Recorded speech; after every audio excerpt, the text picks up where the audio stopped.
Good afternoon student. आज अपन chapter number 10 सीढ़ीदार खेत पढ़ेंगे, है ना। तो सीढ़ीदार खेत खेत जो है वो सीढ़ीदार है। ये कहाँ के सीढ़ीदार खेत हैं इनके बारे में पढ़ेंगे। यहाँ पर एक पिकनिक टूर की बात की गई है, ठीक है। तो चैप्टर पर आते हैं। अमित जो है एक बच्चा है, जैसे कि हम सभी विद्यार्थी हैं, क्लास में पढ़ते हैं, है ना। तो अमित जो है वह सिलीगुड़ी में रहता है। उसके जो पापा हैं वो क्या है, डॉक्टर, है ना। अब डॉक्टर हैं तो वो क्या रहते हैं, बहुत ज़्यादा व्यस्त रहते हैं। वे अमित को छुट्टियों में कहीं घुमाने नहीं ले जा पाते थे, है ना। पिछले बार भी जब पिछले साल अमित के अध्यापक उसकी कक्षा को टूर पर कहाँ ले गए थे, कांजीरंगा ले गए थे, लेकिन अमित वहाँ जा नहीं पाया था। लेकिन इस बार क्या हुआ, इस बार अध्यापक ने बच्चों को दार्जिलिंग के टूर के बारे में सूचना दी। इस बार सूचना दी तो इस बार जो विद्यार्थी थे उनको अध्यापक ने सूचना दी कि जिसको भी आना है, जिसको भी दार्जिलिंग के टूर पर चलना है, वो राशि भी, नियत राशि जो उन्होंने तय की हुई थी वो राशि जमा करें और 1 सप्ताह का समय है उसको जमा करने का, और जिसको चलना है वो अपना अपना नाम लिखवाएं। अमित के मन में भी जिज्ञासा हुई कि मुझे भी चलना है, इस बार मैं भी जाऊंगा। वह अपने पापा से बोलता है कि पापा मुझे दार्जिलिंग जाना है ना। वह शाम को क्लिनिक जाता है क्योंकि उसके पापा तो डॉक्टर थे, व्यस्त रहते थे, वो उसको ले नहीं जा पाते थे, है ना। तो उसके पापा पूछते हैं कि बेटा किस लिए। वो बच्चा पूछता है, अमित पूछता है कि पापा आप मना तो नहीं करेंगे। तो बेटा बोला किस बात के लिए। फिर अमित जो था, अमित वह बताता है कि पापा हमारी कक्षा के बच्चे जो हैं वह टूर पर दार्जिलिंग जा रहे हैं, मैं भी टूर पर जाना चाहता हूँ। तो उसके पापा बोल देते हैं कि ठीक है, मैं सोचूंगा। फिर वो पूछते हैं, डिटेल लेते हैं कि कितने बच्चे जा रहे हैं, कितना टाइम है, कब निकलना है, सारा कुछ सबका पता होने के बाद अमित के पापा उसको आज्ञा दे देते हैं टूर पर जाने के लिए। फिर जो है अमित नियत राशि जमा कर देता है स्कूल में और सभी बच्चे खुशी खुशी जाने को तैयार हो जाते हैं। रास्ते में चलने के लिए गर्म कपड़े, नाश्ता, ये सब बच्चे लेकर जाया करते हैं, है ना, कहीं भी टूर पर जाते हैं तो। इसके बाद क्या हुआ, सभी विद्यार्थियों के साथ अमित जो था वह पहली बार टूर पर जा रहा था। सारी बातें जो सर थे वो उसको सभी बच्चों को समझा रहे थे, है ना। सभी बच्चों को वो समझा रहे थे। फिर क्या होता है कि खाने के लिए जो मठरी वगैरह, किसी बच्चे को भूख लग रही है तो सफ़र में चलते चलते बस में बच्चे बैठ जाते हैं और बस चलने लगती है टूर पर जाने के लिए, दार्जिलिंग के टूर पर, ठीक है। खाने के लिए मठरी तथा बिस्किट छोटे छोटी थैलियों में डालकर दिए थे बच्चों को खाने के लिए। बाद में गाने का कार्यक्रम चल रहा है, मतलब बच्चे जो हैं वह कविता गा रहे हैं, गाने गा रहे हैं, अंताक्षरी खेल रहे हैं, धीरे धीरे ऐसे बस का सफ़र चलता रहता है ना। बच्चों सर भी जो है वह बच्चों का मनोरंजन करवाते रहे। बस जो है वह मैदान पार करके कब पहाड़ों पर आ गई थी पता नहीं चला सफ़र में। इसका पता तब लगा जब हम दार्जिलिंग की टेढ़ी मेढ़ी पहाड़ी सड़कों पर लहराती वलकाती चल रही थी उनकी बस। रास्ते में कई सीढ़ीदार खेत भी दिखाई दिए। ऐसे सीढ़ीदार खेत बच्चों ने क्या पहली बार देखे थे। ऐसे हरे भरे खेत देखकर बच्चे उछल पड़े। सब एक साथ बोले कि सर ये हरे भरे सीढ़ियों जैसे खेत किसके हैं।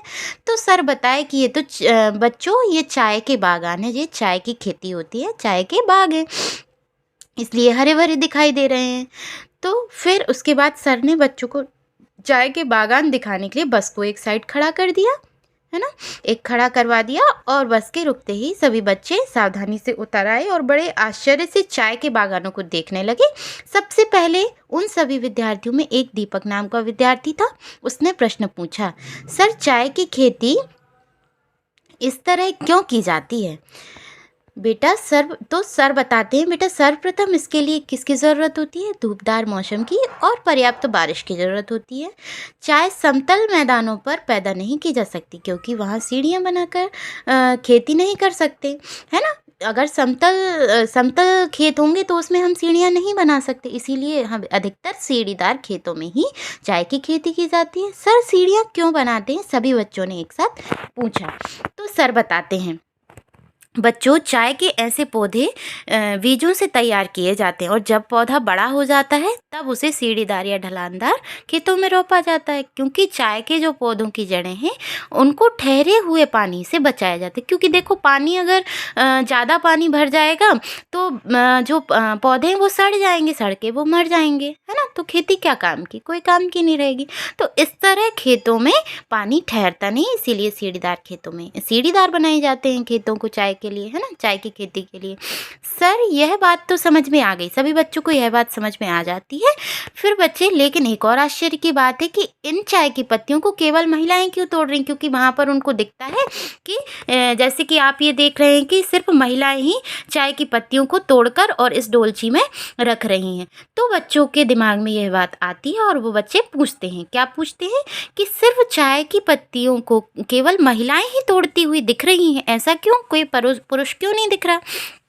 तो सर बताते हैं कि हाँ बच्चों, यह खास बात है कि पुरुष इन पत्तियों को नहीं तोड़ते, क्योंकि चाय की पत्तियां कैसी होती हैं, बहुत ही ज़्यादा नरम होती हैं, और जो पुरुषों के हाथ होते हैं वो कैसे होते हैं, एकदम सख्त होते हैं। तो सख्त हाथों से नरम पत्तियां टूट जाएंगी, इसलिए नहीं तोड़ते, मतलब वो खराब हो जाएंगी। इसलिए औरतें और लड़कियां ही चाय की पत्तियों को तोड़ा करती हैं। चाय के पौधे कितने मीटर लंबे होते हैं, सिर्फ 1.5 मीटर लंबे होते, इससे ज़्यादा नहीं होते।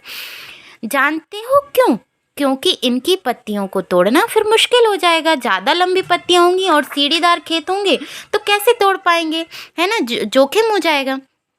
बीच में शरद बोलता है कि सर, यह पत्तियां साल में कितनी बार तोड़ी जाती हैं। तो सर बताते हैं कि यह पत्तियां 3 बार तोड़ी जाती हैं, बरसात, गर्मी और शरद ऋतु में। अच्छा बच्चों, अब होटल चलते हैं। फिर इतना सब हो जाने के बाद, चाय की खेती को देखने के बाद सभी बच्चे होटल चले जाते हैं, जहाँ उनके ठहरने का प्लान था, है ना, रुकने का स्थान बना हुआ था। वहाँ भोजन करके सब बच्चे सो जाते हैं। फिर सुबह घूमने को निकलना है उन्हें, है ना। तो अच्छा सर कहकर सभी बच्चे बस में बैठ जाते हैं और अपने होटल पहुँच जाते हैं। दार्जिलिंग का जो मौसम है उन्हें सभी बच्चों को बहुत अच्छा लग रहा था। वहाँ की ठंडी ठंडी हवा का सारे बच्चे बहुत ज़्यादा आनंद भी ले रहे थे। इसके बाद क्या होता है, बच्चे होटल पहुँच जाते हैं, सो के अगली सुबह उठते हैं। तो सर बोलते हैं कि आज अपन कहाँ जाने वाले हैं, फैक्ट्री जाने वाले हैं, जहाँ पर चाय को कैसे पैकेट में भरा जाता है, कैसे चाय की पत्तियों से चाय बनती है, आज हम ये देखेंगे। तो बच्चे फैक्ट्री पहुंचते हैं तो वहाँ वह देखते हैं कि चाय की जो पत्तियां हैं वह सुखाई जा रही हैं। कहीं सूखी पत्तियों पर खमीर उठाने के लिए पानी का छींटा दिया जा रहा था, तो कहीं सूखी मुरझाई तैयार पत्तियां छानी जा रही हैं। वहाँ बड़ी चाय और छोटी चूरा चाय अलग अलग तैयार हो रही है। अंत में तैयार चाय मशीनों पर डिब्बों में भरी जा रही थी। डिब्बों में भरने से पहले एक जगह सूखी पत्तियों पर क्या किया जा रहा था, बेलन से घुमाया जा रहा था। इससे पत्तियों का एक समान आकार हो जाता है ना। तो ऐसे करके सारे बच्चे देखते हैं कि कैसे पत्तियों को डिब्बों में भरा जा रहा है ना, कैसे पत्तियों से चाय बनाई जा रही है और फिर उनको कैसे पैक किया जा रहा है। ये सब वह फैक्ट्री में देख कर आते हैं। यह सब देखकर बच्चे बहुत खुश हो जाते हैं। अमित बोलता है, अपने सर से बोलता है, जिनके साथ वह गया हुआ था, जो उनको लेकर गए हुए थे दार्जिलिंग के टूर पर। वह बोलता है कि सर, अब हमने यह तो जान लिया कि चाय कैसे तैयार होती है, अब हम दार्जिलिंग में और क्या देखने वाले हैं। तो अमित की बात सुनकर सर जो है वह खूब जोर से हंसने लगते हैं और बोलते हैं कि कल सुबह हम सभी अब कहाँ जाएंगे, टाइगर हिल जाएंगे, जहाँ से सूर्योदय के समय पूरी हिमालय की जो पर्वत श्रृंखलाएं हैं वह दिखाई देती हैं। यह सब सुनकर बच्चे बहुत खुश हो जाते हैं और खुशी खुशी होटल पहुँचने के लिए बस में बैठ जाते हैं। यह था आपका सीढ़ीदार खेत चैप्टर। सभी बच्चों को आशा है कि समझ में आया होगा। Thank you.